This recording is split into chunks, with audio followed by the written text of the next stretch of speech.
എന്താണെന്ന് അറിയുമ്പോൾ മക്കളെ ഡിസ്റ്റിൽഡ് വാട്ടർ എന്ന് പറയുന്നത് നമ്മളുടെ സാധാരണയുള്ള ടാപ്പ് വാട്ടറിൽ എന്ന് പറയുന്നത് എന്താണ്, ഒരുപാട് മിനറൽസും പിന്നെ അതുപോലെ തന്നെ ഒരുപാട് സോൾട്ടും കാര്യങ്ങളും ഒക്കെ ഉണ്ട്.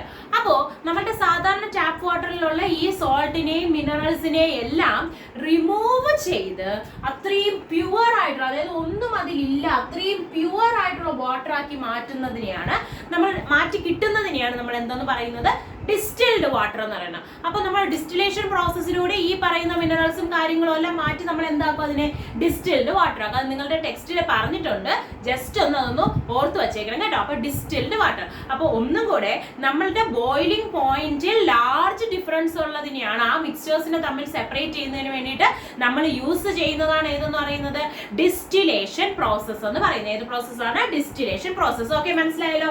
ഇനി നിങ്ങളുടെ ടെക്സ്റ്റിലുള്ള വേറൊരു എക്സാമ്പിളും കൂടെ ടീച്ചർ ഒന്ന് പറയാമേ, അതൊന്ന് ശ്രദ്ധിച്ച് കേൾക്കണേ. ഓക്കെ, അപ്പോ നമുക്ക് ഇനി ടീച്ചർ പറയാം, മെഥനോൾ എന്ന് പറയുന്ന ഒരാളുണ്ട് കേട്ടോ. മെഥനോൾ, ഇതൊക്കെ ആൽക്കഹോളിന്റെ ആ ഒരു കാറ്റഗറിയിൽ വരുന്ന ആൾക്കാരാണ്. അതിന്റെ ഹയർ ക്ലാസ്സുകളിലേക്കൊക്കെ പോകുമ്പോൾ നിങ്ങൾ എന്താണ് ഈ മെഥനോള്, എന്താണ് ഈ എഥനോൾ എന്നൊക്കെ ഉള്ളത് കുറച്ചും കൂടെ ഡീറ്റെയിൽ ആയിട്ട് പഠിക്കും നിങ്ങൾ. ഓക്കെ, അപ്പൊ മെഥനോൾ എന്ന് പറയുന്ന ഒരാളുമുണ്ട്, എഥനോൾ എന്ന് പറയുന്ന ഒരാളുമുണ്ട്. ആരാണ്? മെഥനോളും ഉണ്ട്, എഥനോളും ഉണ്ട്. ഇതെല്ലാം ആൽക്കഹോളിന്റെ വേറെ വേറെ എന്താണ് കാറ്റഗറിയിൽ വരുന്ന ആൾക്കാരാണ്. അപ്പോ ഈ പറയുന്ന നമ്മളുടെ മെഥനോളിൽ എന്ന് പറയുന്നത് അതിന്റെ ബോയിലിംഗ് പോയിന്റ് എന്ന് പറയുന്നത് 65 ഡിഗ്രി സെൽഷ്യസും എഥനോളിന്റെ ബോയിലിംഗ് പോയിന്റ് എന്ന് പറയുന്നത് 78 ഡിഗ്രി സെൽഷ്യസുമാണ്. ഏതാണ്? അപ്പോ മെഥനോളിന്റെ ബോയിലിംഗ് പോയിന്റ് എന്ന് പറയുന്നത് 65 ഡിഗ്രി സെൽഷ്യസും എഥനോളിന്റെ ബോയിലിംഗ് പോയിന്റ് എന്ന് പറയുന്നത് 78 ഡിഗ്രി സെൽഷ്യസ് ആണ്, അല്ലെ മക്കളെ? അപ്പോ നമ്മൾ നേരത്തെ പഠിച്ചതാണെങ്കിൽ ഏതാണ്, ഏകദേശം 56 ഡിഗ്രി സെൽഷ്യസും പിന്നെ 100 ആയിരുന്നു. നല്ല ലാർജ്, ഏകദേശം ഒരെണ്ണത്തിന്റെ ഹാഫിന്റെ അത്ര, അതായത് ഒരെണ്ണത്തിന്റെ പകുതിയേ ഉള്ളൂ മറ്റതിന്റെ ബോയിലിംഗ് പോയിന്റ്. പക്ഷെ ഇവിടെ എന്ന് പറയുന്നത് ഒന്ന് നോക്കിക്കേ മക്കളെ, ബോയിലിംഗ് പോയിന്റുകൾ തമ്മിൽ അത്ര വ്യത്യാസം ഇല്ല, അല്ലെ? കുഞ്ഞു വ്യത്യാസം മാത്രമേ ഉള്ളൂ. അപ്പൊ ഇങ്ങനെയുള്ളതിനെ സെപ്പറേറ്റ് ചെയ്യുന്നതിന് വേണ്ടിയിട്ട് നമ്മൾ സാധാരണ എന്താണ് യൂസ് ചെയ്യുന്നതെന്ന് ചോദിച്ചാൽ അതിനെ പറയുന്നതാണ് ഫ്രാക്ഷണൽ ഡിസ്റ്റിലേഷൻ. ഫ്രാക്ഷണൽ ഡിസ്റ്റിലേഷൻ, ഡിസ്റ്റിലേഷന്റെ തന്നെ വേറൊരു എന്താണ് പ്രോസസ്സാണ് ഫ്രാക്ഷണൽ ഡിസ്റ്റിലേഷൻ എന്ന് പറയുന്നത്. അപ്പോൾ ഫ്രാക്ഷണൽ ഡിസ്റ്റിലേഷന്റെ പ്രത്യേകത നമ്മൾ ഡിസ്റ്റിലേഷനിൽ പറഞ്ഞതുപോലെ തന്നെ ഇതുപോലെ ഒരു ഫ്ലാസ്കിനകത്ത് എന്ത് ചെയ്യുന്നു, ആ മിക്സ്ചറിനെ എടുത്ത് വെക്കുന്നു, ദെൻ അതിനെ ഇങ്ങനെ കണ്ടൻസർ പോലെയുള്ള തണുപ്പിച്ച് കിട്ടുന്നതിലേക്ക് കടത്തി വിട്ടിട്ട് തന്നെയാണ് ചെയ്യുന്നത്. പക്ഷേ ഈ ഫ്രാക്ഷണൽ ഡിസ്റ്റിലേഷന്റെ പ്രത്യേകത തന്നെ എന്താണ്, ഇപ്പൊ ഇവിടെ ബോയിലിംഗ് പോയിന്റ് കുറവ്. എന്താ ഈ ബോയിലിംഗ് പോയിന്റ് എന്ന് പറഞ്ഞാൽ അത് തിളയ്ക്കുന്ന പോയിന്റ് ആണ്, തിളയ്ക്കുന്ന ടെമ്പറേച്ചറിനെയാണ് നമ്മൾ ബോയിലിംഗ് പോയിന്റ് എന്ന് പറയുന്നത്. അപ്പൊ ഈ തിളയ്ക്കുന്ന ഈ ബോയിലിംഗ് പോയിന്റ് ഏകദേശം ഒരു 65 ഡിഗ്രി സെൽഷ്യസ് ഒക്കെ ചൂട് കിട്ടുമ്പോൾ തന്നെ എഥനോൾ എന്ത് ചെയ്യാൻ തുടങ്ങും, വേപ്പർ ആയി തുടങ്ങും. അപ്പോഴത്തേക്കും പെട്ടെന്ന് കണ്ടൻസറിൽ വരുമ്പോൾ കണ്ടൻസർ പെട്ടെന്ന് തന്നെ എന്ത് ചെയ്യുന്നു, അതിനെ എന്ത് ചെയ്യുന്നു, അതിന്റെ സെപ്പറേറ്റ് ചെയ്ത് മാറ്റുന്നു. അത് പോയി കഴിഞ്ഞ് ഇതിങ്ങനെ സ്പീഡിൽ നടക്കും. കുറച്ചും കൂടെ കഴിഞ്ഞിട്ടാണ് ആര് വരുന്നത്, എഥനോൾ. അതുകൊണ്ടാണ് അതിന്റെ ഫ്രാക്ഷണൽ ഡിസ്റ്റിലേഷൻ എന്ന് പറഞ്ഞാൽ ഡിസ്റ്റിലേഷനിൽ നിന്നും കുറച്ച് വ്യത്യാസമാണ്. അപ്പൊ നിങ്ങൾക്ക് എക്സാമ്പിൾ തന്നിട്ടായിരിക്കും ചോദിക്കുന്നത്, അതുകൊണ്ട് മറക്കരുത്. ഫ്രാക്ഷണൽ ഡിസ്റ്റിലേഷൻ എന്ന് പറഞ്ഞാൽ നമ്മൾ എക്സാമ്പിൾ ആയിട്ട് പഠിക്കുന്നത് മെഥനോളും എഥനോളുമാണ്. ഓക്കെ, അപ്പൊ നമ്മൾ ഏകദേശം 2 ഡിസ്റ്റിലേഷൻ്റെ 2 പഠിച്ചു. അപ്പൊ ഇതെന്താണ്, നമ്മളുടെ മിക്സ്ചർ ഒരുമിച്ച് കിടക്കുന്നതിൽ നിന്നും ഓരോരോ സാധനങ്ങളെ സെപ്പറേറ്റ് ചെയ്യുന്നതിന് വേണ്ടിയിട്ടാണ് നമ്മൾ ഉള്ള പ്രോസസ്സുകളെ കുറിച്ചാണ് പറഞ്ഞുകൊണ്ടിരുന്നത്. അതിൽ ഫസ്റ്റ് നമ്മൾ ഏത് പറഞ്ഞു, നമ്മളുടെ ഡിസ്റ്റിലേഷൻ പ്രോസസ്സ് പറഞ്ഞു. അതിൽ പറഞ്ഞു നമ്മൾ വോളറ്റൈൽ, അതായത് വോളറ്റൈൽ ആയിരിക്കും ഒരാൾ നോൺ വോളറ്റൈൽ ആയിരിക്കും. പിന്നെ അതിന്റെ ബോയിലിംഗ് പോയിന്റ് തമ്മിൽ ലാർജ് ഡിഫറൻസ് ഉണ്ടായിരിക്കും. പിന്നെ നമ്മളുടെ ഈ പറയുന്ന ഫ്രാക്ഷണൽ ഡിസ്റ്റിലേഷൻ ആണെങ്കിലോ ബോയിലിംഗ് പോയിന്റുകൾ തമ്മിൽ കുറച്ച് സ്മോൾ ഡിഫറൻസ് മാത്രമേ ഉണ്ടാവുകയുള്ളൂ. ഓക്കെ, അടുത്തത് നമ്മൾ പറയുന്നതാണ്, ടീച്ചർ ഒരു കാര്യം പറയട്ടെ. അപ്പോൾ ഞാൻ ഈ പറയുന്ന ഒരു ബോട്ടിൽ പോലെ ഇരിക്കുന്ന ഒരു സംഭവം നിങ്ങളുടെ ടെക്സ്റ്റിൽ ഇതുപോലത്തെ ഒരു പിക്ചർ കാണിച്ചു തന്നിട്ടുണ്ടായിരിക്കും കേട്ടോ. ഇതുപോലത്തെ ഒരു സംഭവം ഇങ്ങനെ കാണിച്ചു തന്നിട്ടുണ്ടായിരിക്കും, ഒരു ബോട്ടിൽ ഇങ്ങനെയൊക്കെ ഫിക്സ് ചെയ്ത് വെച്ചേക്കുന്നത് പോലെ. അപ്പൊ ടീച്ചർ ഈ ബോട്ടിലിനകത്ത് കുറച്ച് വെള്ളം എടുത്തു. വെള്ളം, ഓക്കെ, എന്താണിത്, വാട്ടർ. അതിലേക്ക് ഞാൻ കുറച്ച് ഓയിൽ മിക്സ് ചെയ്ത് കൊടുത്തു കേട്ടോ. ഓയിലും കൂടെ ഉണ്ട്. അപ്പൊ നിങ്ങൾക്ക് തോന്നുന്നുണ്ടോ ഈ വെള്ളവും എണ്ണയും തമ്മിൽ മിക്സ് ആകുമെന്ന്? ഒന്ന് ആരെങ്കിലും ഒന്ന് ചിന്തിച്ച് നോക്കി. അല്ലെങ്കിൽ മണ്ണെണ്ണ ആയിക്കോട്ടെ, നമ്മളെ കെറോസിൻ ആയിക്കോട്ടെ, കെറോസിൻ അല്ലെങ്കിൽ എണ്ണ എന്തോ ആയിക്കോട്ടെ. അപ്പൊ അത് തമ്മിൽ നമ്മളൊന്ന് മിക്സ് ചെയ്യാൻ നോക്കിയാൽ മിക്സ് ആകുമോ മക്കളെ? ഇല്ല. കുറച്ച് നേരം കഴിയുമ്പോൾ ഇങ്ങനെ മിക്സ് ആയതുപോലെ എന്താണ് പറയുന്നത്, അതിങ്ങനെ മണ്ണെണ്ണയുടെ ഒക്കെ അംശങ്ങൾ ഇങ്ങനെ വെള്ളത്തിൽ ഇങ്ങനെ മിക്സ് ആയി കിടന്നാലും കുറേ നേരം കഴിയുമ്പോൾ എന്ത് ചെയ്യുമെന്ന് അറിയാമോ? നമ്മളുടെ ഈ മണ്ണെണ്ണ ഫുള്ളായിട്ട് കുറച്ചിങ്ങനെ പൊങ്ങിക്കിടക്കുന്ന, അല്ലെങ്കിൽ എണ്ണയോ എന്തോ ആകട്ടെ, അതിങ്ങനെ എന്ത് ചെയ്യുന്നതായിട്ട് കാണാൻ പറ്റും? നമുക്ക് പൊങ്ങിക്കിടക്കുന്നതായിട്ട് കാണാൻ പറ്റും അല്ലേ? അപ്പോൾ എണ്ണയും വെള്ളവും തമ്മിലുള്ള പ്രത്യേകത എന്താ? അത് രണ്ടും മിക്സ് ആകത്തില്ല. ഒരു സാധനം എന്ത് ചെയ്യുന്നു? മുകളിൽ ഇങ്ങനെ വന്ന് കിടക്കും, മറ്റേ സാധനം എന്ത് ചെയ്യും? വെള്ളമാണെങ്കിൽ അതിങ്ങനെ താഴെ വന്നിരിക്കും. അതിന്റെ കാരണം എന്താണെന്നറിയാമോ? നമ്മളുടെ ഓയിലെന്ന് പറയുന്നത് വെള്ളത്തിനെക്കാട്ടിയും ഡെൻസിറ്റി എന്താണ്? കുറവാണ്. ഡെൻസിറ്റി കുറവാണ്. ഡെൻസിറ്റി ലെസ് ആണ്. ഡെൻസിറ്റി ലെസ് ആയതുകൊണ്ടാണ് വെള്ളത്തിന്റെ മുകളിൽ പൊങ്ങിക്കിടക്കുന്നത് അല്ലെ? അപ്പോൾ ഇങ്ങനെ രണ്ടെണ്ണം തമ്മിൽ മിക്സ് ആക്കാനേ നമുക്ക് പറ്റില്ല. മിക്സ് ആയെന്ന് നമുക്ക് തോന്നിയാലും കുറെ കഴിയുമ്പോൾ മറ്റതിന്റെ ലെയർ നമുക്ക് സെപ്പറേറ്റ് ചെയ്ത് ക്ലിയർ ആയിട്ട് കാണാൻ പറ്റും. വെള്ളം ഇങ്ങനെ താഴെ, വെള്ളം ഇങ്ങനെ കിടക്കുന്നതും കാണാൻ പറ്റും. അതിന്റെ തൊട്ട് മുകളിലായിട്ട് നമ്മൾ എത്ര മണ്ണെണ്ണ ഒഴിച്ചു കൊടുത്തോ അതെല്ലാം കൂടെ ഒരുമിച്ച് ചേർന്ന് സെപ്പറേറ്റ് ചെയ്ത് കിടക്കുന്നതായിട്ട് നമുക്ക് എന്ത് ചെയ്യാൻ പറ്റും? കാണാനായിട്ട് പറ്റും. അപ്പൊ ഈ മിക്സ്ചേഴ്സിനെ നമുക്ക് എന്ത് ചെയ്യാൻ പറ്റില്ല? ഈ രണ്ട് സൊല്യൂഷൻ തമ്മിൽ നമുക്ക് എന്ത് ചെയ്യാൻ പറ്റില്ല? മിക്സ് ചെയ്യാൻ പറ്റില്ല. ഇങ്ങനെ മിക്സ് ചെയ്യാൻ പറ്റാത്ത സൊല്യൂഷൻ, അതായത് തമ്മിൽ മിക്സ് ആകാത്തതിന് നമ്മൾ പറയുന്ന പേരാണ് ഇമ്മിസിബിൾ സൊല്യൂഷൻസ്. എന്താ പറയുന്നത്? നമ്മൾ ഇമ്മിസിബിൾ ആണ് എന്ന് വെച്ചാൽ എന്താ? മിക്സ് ആകത്തില്ല, അവർ തമ്മിൽ ചേരത്തില്ല, അവർ തമ്മിൽ ശത്രുക്കളാണ്, അവർ ഒരിക്കലും എന്ത് ചെയ്യത്തില്ല? ചേരത്തില്ല. അപ്പൊ അത്തരത്തിലുള്ളതിനെയാണ് നമ്മൾ എന്തെന്ന് പറയുന്നത്? ഇമ്മിസിബിൾ ലിക്വിഡ്സ് എന്ന് പറയുന്നത്. അപ്പൊ ഈ ഇമ്മിസിബിൾ ലിക്വിഡ് എന്ന് പറഞ്ഞാൽ എന്താണ്? തമ്മിൽ ചേരില്ല. അപ്പൊ അതിൽ ഡെൻസിറ്റി കുറഞ്ഞ ആൾ എന്ത് ചെയ്യും? എപ്പോഴും എന്ത് ചെയ്യും? വെള്ളത്തിന്റെ മുകളിലായിട്ട് പൊങ്ങിക്കിടക്കും. അപ്പൊ ഇവിടെ വാട്ടറിനെ കാട്ടിയും ഡെൻസിറ്റി കുറവാണ് ഓയിൽ, അല്ലെങ്കിൽ നമ്മൾ ഇനി കെറോസിൻ ആണ് എടുക്കുന്നതെങ്കിൽ കെറോസിൻ. ഓക്കെ, അപ്പൊ ഇത് എന്ത് ചെയ്യുന്നു? വെള്ളത്തിന്റെ മുകളിൽ പൊങ്ങിക്കിടക്കും. അപ്പൊ ഇതിനെ നമുക്ക് എങ്ങനെ സെപ്പറേറ്റ് ചെയ്യാൻ പറ്റുമെന്ന് അറിയാമോ? ഇപ്പൊ ഇതുപോലത്തെ ഒരു ഒരു സെറ്റപ്പിൽ നമ്മൾ എന്ത് ചെയ്ത് അറേഞ്ച് ചെയ്ത് വെച്ചിട്ടുണ്ട്. നിങ്ങളുടെ ടെക്സ്റ്റ് ഇതുപോലത്തെ ഒരു പിക്ചർ ഉണ്ട്. എന്നിട്ട് ഇവിടെ ഒരു ടാപ്പ് ഉണ്ട് കേട്ടോ മക്കളെ. ടാപ്പ് ഒക്കെ വെച്ചിട്ട് ഇവിടെ ഒരു ബീക്കർ വെച്ചിട്ടുണ്ടെന്ന് വിചാരിക്കും. ഈ ടാപ്പ് എന്ത് ചെയ്ത് കൊടുക്കണം? നമ്മൾ ഓപ്പൺ ചെയ്യണം. ടാപ്പ് ഓപ്പൺ ചെയ്യുമ്പോൾ ആദ്യം ഈ അറ്റത്ത് വന്ന് കിടക്കുന്ന ആരാ? വെള്ളം അല്ലേ? ഈ വെള്ളം എല്ലാം ഡ്രോപ്പ് ആയിട്ട് എന്ത് ചെയ്യും? ഈ ബീക്കറിൽ എന്ത് ചെയ്യാൻ പറ്റും? നമുക്ക് കളക്ട് ചെയ്യാൻ പറ്റും. അപ്പൊ വെള്ളം ഏകദേശം തീർന്ന് വരുമ്പോ പിന്നെ വരുന്നത് ആരാണ്? ഓയിലാണ് അല്ലേ? കാരണം ഇതിങ്ങനെ പൊങ്ങി കിടക്കല്ലേ. വെള്ളം ഇത്രയും ഇതുവഴി ഇങ്ങനെ വന്ന് കഴിയുമ്പോൾ ഇനി വരാൻ പോകുന്നത് എന്താണ്? ഓയിലല്ലേ. അപ്പൊ എന്ത് ചെയ്യും? വെള്ളം തീർന്നത് നമുക്ക് കൃത്യമായി ഇതിൽ കാണാൻ പറ്റും. കാരണം സെപ്പറേറ്റ് ചെയ്ത് കിടക്കുവാണ് ഇതിങ്ങനെ മുകളിൽ. അപ്പൊ വെള്ളം തീർന്നു എന്ന് ഉറപ്പ് വരുമ്പോൾ ടാപ്പ് എന്ത് ചെയ്യുക? ക്ലോസ് ചെയ്യുക. ടാപ്പ് ക്ലോസ് ചെയ്യുമ്പോൾ എന്ത് കിട്ടും? നമ്മൾ എടുത്ത് വെച്ചിരിക്കുന്ന ബീക്കറിൽ ഫുൾ വെള്ളവും കിട്ടും, ഈ പറയുന്ന ഇതിനകത്ത് ഫുൾ എന്തും കിട്ടും? ഓയിലും കിട്ടും. ഇതിനു വേണ്ടി ഇങ്ങനെ ഇമ്മിസിബിൾ ആയിട്ടുള്ള ലിക്വിഡ്സിനെ തമ്മിൽ സെപ്പറേറ്റ് ചെയ്യുന്നതിന് വേണ്ടിയിട്ട് നമ്മൾ യൂസ് ചെയ്യുന്ന അപ്പാരറ്റസ്, അല്ലെങ്കിൽ അതിനു വേണ്ടി എടുക്കുന്ന പ്രോപ്പർട്ടി, അല്ലെങ്കിൽ ആ ഒരു സാധനത്തിന് പറയുന്ന പേരാണ് സെപ്പറേറ്റിംഗ് ഫണൽ. എന്ത് ഫണലാണ്? Separating funnel. പഠിക്കാൻ കണക്ട് ചെയ്യാൻ എളുപ്പമുണ്ട്. രണ്ടിനെ സെപ്പറേറ്റ് ചെയ്യുന്നതിന് വേണ്ടി നമ്മൾ എടുക്കുന്നതാണ് സെപ്പറേറ്റിംഗ് ഫണൽ. Separating funnel. അപ്പൊ സെപ്പറേറ്റിംഗ് ഫണലിന്റെ ചോദിക്കും. ഇമ്മിസിബിൾ ലിക്വിഡ്സിനെ തമ്മിൽ സെപ്പറേറ്റ് ചെയ്യുന്നതിന് വേണ്ടിയിട്ടാണ് നമ്മൾ എന്ത് യൂസ് ചെയ്യുന്നത്? സെപ്പറേറ്റിംഗ് ഫണൽ യൂസ് ചെയ്യുന്നത്. എന്താണ്? സെപ്പറേറ്റിംഗ് ഫണൽ നമ്മൾ യൂസ് ചെയ്യുന്നത്. ഓക്കെ, ക്ലിയർ ആയോ? അപ്പൊ ഇമ്മിസിബിൾ ലിക്വിഡ്സിനെ സെപ്പറേറ്റ് ചെയ്യുന്നതിന് വേണ്ടിയിട്ടാണ് ഏത് നമ്മൾ സെപ്പറേറ്റിംഗ് ഫണൽ യൂസ് ചെയ്യുന്നത്. അതിൽ ഡെൻസിറ്റി കുറഞ്ഞ ആളെന്ത് ചെയ്യും? വെള്ളത്തിന്റെ മുകളിലായിട്ട് പൊങ്ങിക്കിടക്കും. ടാപ്പ് ഓപ്പൺ ചെയ്ത് നമുക്ക് ഫുള്ളിങ് എടുത്തിട്ട് മറ്റേ ലെയർ വരുമ്പോൾ എന്ത് ചെയ്യുക? ടാപ്പ് ക്ലോസ് ചെയ്യുക. മനസ്സിലായോ മക്കളെ? അപ്പൊ ഓക്കെ അല്ലേ? ഓക്കെ അല്ലേ സെപ്പറേറ്റിംഗ് ഫണലിൻ്റെത്? ഓക്കെ. ഇനി നമ്മൾ നെക്സ്റ്റ് പഠിക്കാൻ പോകുന്നതാണ് എന്താണെന്ന് അറിയാമോ? നെക്സ്റ്റ് പഠിക്കാൻ പോകുന്നതിന്റെ പേരാണ് സെൻട്രിഫ്യൂഗേഷൻ. ഇത് നിങ്ങളുടെ ടെക്സ്റ്റിലുണ്ട്. സെൻട്രിഫ്യൂഗേഷൻ. എന്താണ് സെൻട്രിഫ്യൂഗേഷൻ? എന്താണ് അതിന്റെ പേരെന്താണ്? സെൻട്രിഫ്യൂഗേഷൻ. സെൻട്രിഫ്യൂഗേഷൻ. ഓക്കെ, സെൻട്രിഫ്യൂഗേഷൻ എന്ന് പറഞ്ഞാൽ എന്താണെന്ന് അറിയാമോ മക്കളെ? വെയിറ്റ് ഡിഫറൻസിനനുസരിച്ച്. എന്തിന്റെ ഡിഫറൻസിനനുസരിച്ചാണ്? വെയിറ്റിന്റെ. അതിനകത്ത് ഏതൊക്കെ സാധനങ്ങൾ മിക്സ് ചെയ്തിട്ടുണ്ടോ അതിന്റെ എല്ലാം വെയിറ്റിന്റെ ഡിഫറൻസിനനുസരിച്ച് സെപ്പറേറ്റ് ചെയ്യുന്നതിന് വേണ്ടി നമ്മൾ യൂസ് ചെയ്യുന്ന പ്രോസസ് ആണ് ഏതെന്ന് പറയുന്നത്? സെൻട്രിഫ്യൂഗേഷൻ എന്ന് പറയുന്നത്. സെൻട്രിഫ്യൂഗേഷൻ എന്ന് പറഞ്ഞ ഹെഡിങ്ങിൽ നിങ്ങളുടെ ടെക്സ്റ്റിനകത്ത് 2-3 സെൻട്രിഫ്യൂഗ് ചെയ്യുന്ന അപ്പാരറ്റസിന്റെ പിക്ചേഴ്സ് ഒക്കെ കാണിച്ചു തന്നിട്ടുണ്ട്. അപ്പൊ അത് പഠിക്കണം. ഒരു പ്രാവശ്യം പരീക്ഷയ്ക്ക് ആ പിക്ചർ കാണിച്ചിട്ട് അത് ഏത് പ്രോസസ്സിന് വേണ്ടി യൂസ് ചെയ്യുന്ന മെഷീൻ ആണെന്നൊക്കെ ചോദിച്ചിട്ടുണ്ട്. അപ്പൊ സെൻട്രിഫ്യൂഗേഷൻ എന്തിനു വേണ്ടിയിട്ടാണ് നമ്മൾ യൂസ് ചെയ്യുന്നത്? എന്താണ്? വെയിറ്റ് ഡിഫറൻസ് അനുസരിച്ച് സെപ്പറേറ്റ് ചെയ്യുന്നതിന് വേണ്ടിയിട്ടാണ്. ഓക്കെ, അപ്പം നമ്മൾ ഈ വെയിറ്റ് ഡിഫറൻസ് അനുസരിച്ച് എങ്ങനെയാണ് ചെയ്യുന്നതെന്ന് അറിയാമോ? അതായത് ഒരു സെന്ററിനെ ബേസ് ചെയ്ത് എന്ത് ചെയ്യും, ചുറ്റിനും ബാക്കി സാധനങ്ങളുടെ ഏതിനെയൊക്കെയാണോ നമുക്ക് മിക്സ്ചേഴ്സിന് സെപ്പറേറ്റ് ചെയ്യേണ്ടത് അതിനെ ഇങ്ങനെ അടുക്കി വയ്ക്കും. എന്നിട്ട് ഈ സെന്ററിനനുസരിച്ച് ഇത് എന്ത് ചെയ്യും, ഭയങ്കര ഫാസ്റ്റ് ആയിട്ട് എന്ത് ചെയ്യും, റൊട്ടേറ്റ് ചെയ്യും.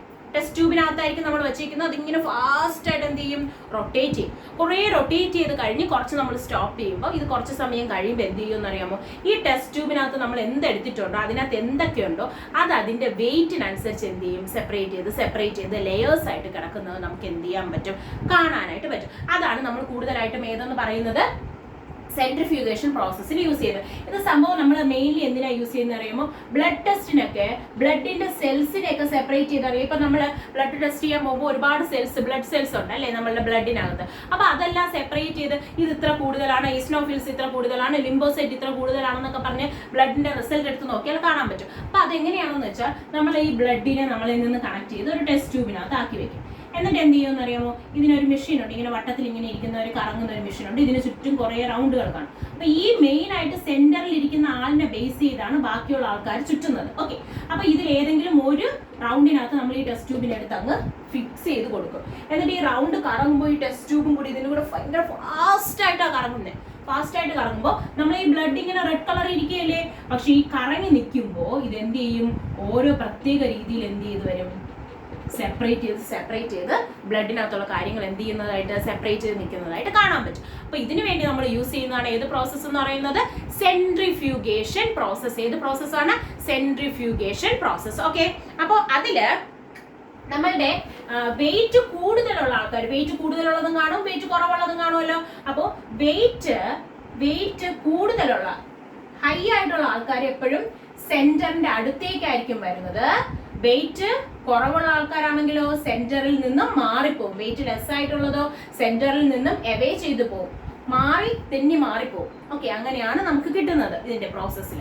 ഓക്കെ, അപ്പൊ മെയിൻലി നമ്മൾ ഇതിന് വേണ്ടിയിട്ടാണ്, ബ്ലഡ് സെല്ലിനെ സെപ്പറേറ്റ് ചെയ്യുന്നതിന് വേണ്ടിയിട്ടാണ് നമ്മൾ സെൻട്രിഫ്യൂഗേഷൻ യൂസ് ചെയ്യുന്നത്. എന്തിനെ സെപ്പറേറ്റ് ചെയ്യുന്നതിന് വേണ്ടിയിട്ടാണ്, ബ്ലഡ് സെൽസിനെ. അപ്പൊ ചോദിക്കും, ബ്ലഡ് സെൽസിനെയൊക്കെ സെപ്പറേറ്റ് ചെയ്ത് ഓരോന്നൊക്കെ സെൽസ് ഒക്കെ കണ്ടുപിടിക്കുന്നതിന് നിങ്ങൾ ഏത് പ്രോസസ്സാണ്, ഏത് സെപ്പറേറ്റിംഗ് പ്രോസസ്സാണ് യൂസ് ചെയ്യുന്നതെന്ന് ചോദിച്ചാൽ ഏത് പ്രോസസ്സാണ്, സെൻട്രിഫ്യൂഗേഷൻ. ടെക്സ്റ്റിലുള്ള പിക്ചേഴ്സും കൂടെ പഠിച്ചോണം. ഓക്കെ, ഇനി നമ്മൾ പഠിക്കാൻ പോകുന്നത് എന്താണെന്ന് അറിയാമോ, പിന്നെ സെൻട്രിഫ്യൂഗേഷൻ പ്രോസസ്സ് നമുക്ക് പറയുമ്പോൾ ഈ ബ്ലഡ് സെൽസിന്റെ സെപ്പറേഷൻ മാത്രമല്ല, നമ്മൾ ബട്ടർ എടുക്കത്തില്ലയോ, കേർഡിൽ നിന്ന് ബട്ടർ സെപ്പറേറ്റ് ചെയ്ത് ഇങ്ങനെ ഒരു സാധനം ഒരു എന്താ പറയുന്ന ഒരു തവിയല്ല, ഒരു സംഭവം വെച്ച് ഇങ്ങനെ നമ്മൾ ഇങ്ങനെ ആയി അതിൽ നിന്ന് നമ്മൾ എന്തെടുക്കാറുണ്ട്, ബട്ടർ എടുക്കാറില്ലേ, അതെല്ലാം ഈ സെൻട്രിഫ്യൂഗേഷൻ പ്രോസസ്സിനകത്ത് വരുന്നതാണ്. അപ്പൊ ബ്ലഡ് സെൽസിൻ്റെതും ബട്ടറും കേർഡും സെപ്പറേറ്റ് ചെയ്യുന്ന ആ പ്രോസസ്സ് ഇതെല്ലാം അതും ഇങ്ങനെ കറക്കുന്നതല്ലേ. അപ്പൊ അതും എല്ലാം എന്തിലാണ് വരുന്നത്, ഈ പറയുന്ന സെൻട്രിഫ്യൂഗേഷൻ പ്രോസസ്സിലാണ് വരുന്നത്. ഓക്കെ, നെക്സ്റ്റ് നമ്മൾ പഠിക്കാൻ പോകുന്നതാണ് ക്രോമറ്റോഗ്രാഫി. എന്താണ് ക്രോമാറ്റോഗ്രാഫി?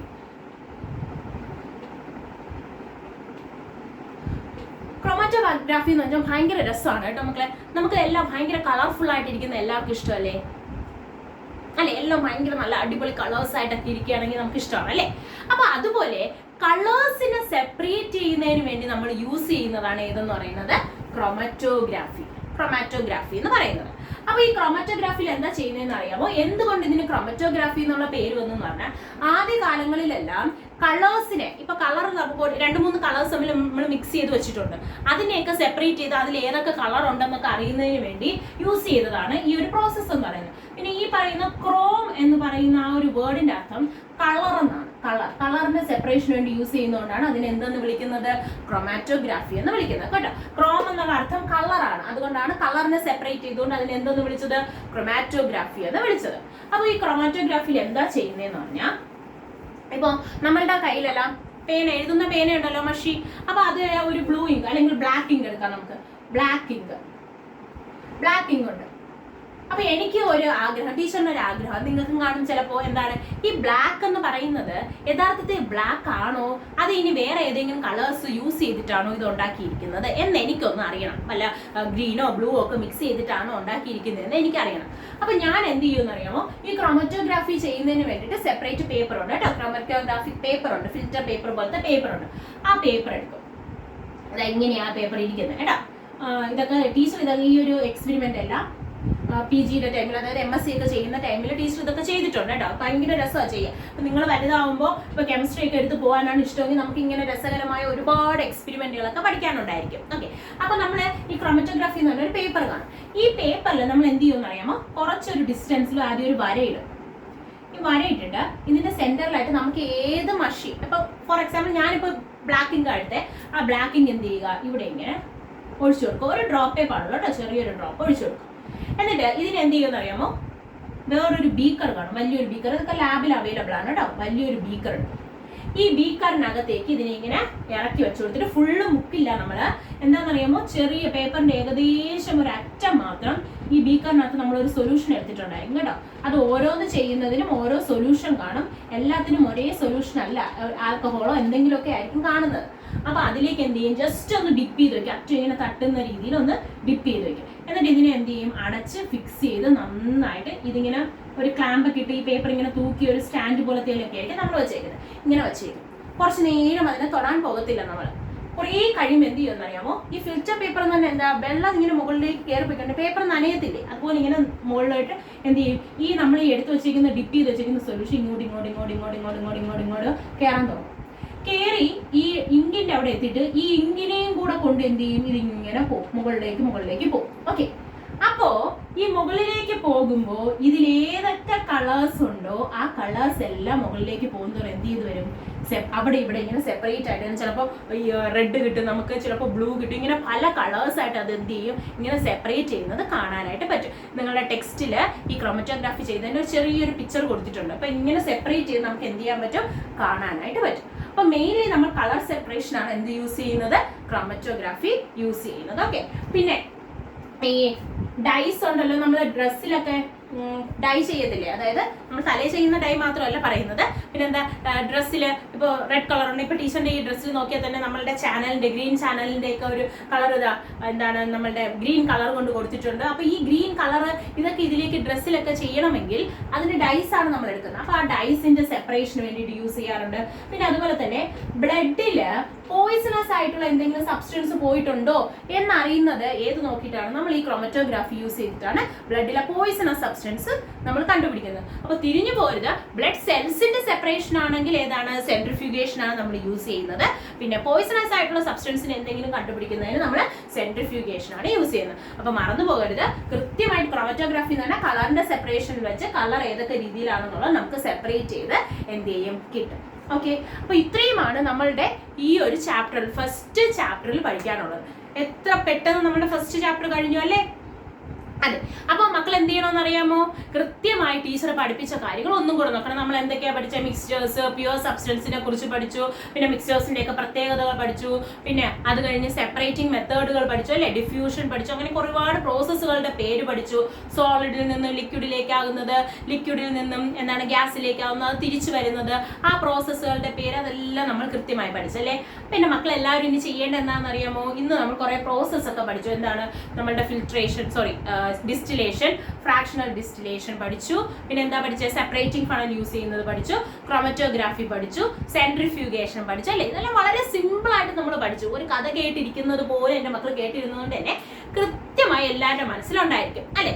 അപ്പോൾ ഇനി എന്തെങ്കിലുമൊക്കെ സംശയം ഉണ്ടെങ്കിൽ ഇനി തുടർന്നുള്ള ക്ലാസ്സുകളിൽ നമുക്ക് ചോദിക്കാം. അപ്പോൾ കൃത്യമായിട്ട് എൻ്റെ മക്കൾ ചെയ്യേണ്ടത് എന്താണെന്നറിയാമോ, കൃത്യമായിട്ട് നമ്മളുടെ ഈ ചാപ്റ്റർ എന്താണെന്നുള്ളത് എല്ലാവരും ഒന്ന് നോക്കിയതിന് ശേഷം നെക്സ്റ്റ് ക്ലാസ്സിൽ എന്തെങ്കിലുമൊക്കെ സംശയം ഉണ്ടെങ്കിൽ ചോദിക്കണം. അപ്പോൾ കണ്ടിന്യൂസ് നമ്മൾ ക്ലാസ് കണ്ടുകൊണ്ടിരിക്കണം. ഇനി ഡൗട്ട് ക്ലിയറിംഗ് സെക്ഷൻ, ഇനി ഈ പഠിച്ചതിനൊക്കെ ചെറിയ എക്സാം ഇട്ട് നോക്കണേ നമുക്ക്, നിങ്ങൾക്ക് എത്രമാത്രം മനസ്സിലായി എന്നൊക്കെ.